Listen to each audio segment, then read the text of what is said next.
Mga kapuso, kumpara nitong mga nakalipas na araw, unti-unting nagbabalik ang bugso ng hanging amihan. Umaabot na yan sa malaking bahagi ng Northern Luzon. Pero kahit lumalakas na ulit ang amihan, maaaring sa umaga lamang bahagyang lumamig ang panahon. Patuloy rin ang pag-iral ng shear line at easterlies na nakaka-apekto sa iba pang bahagi ng bansa.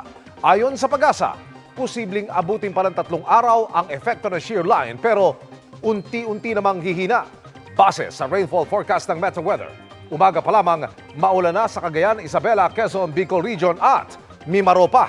Matitinding ulan na yan na posibleng magdulot ng baka o landslide. Magtutuloy-tuloy ang mga pag-ulan sa hapon pero mas malawakan sa halos buong Visayas at Mindanao, pati sa Central at Southern Luzon. Sa inilabas namang heavy rainfall outlook ng Pag-asa, heavy to intense o matitinding ulan ang dapat paghandaan ng mga taga-Isabela. Posible rin na malalakas na ulan sa Cagayan, Quirino, Aurora, ilang bahagi ng Bicol Region, Eastern Visayas at Caraga. Dito sa Metro Manila, huwag kalimutan ang payong o kapote dahil may tsansa ng thunderstorm sa hapon at gabi.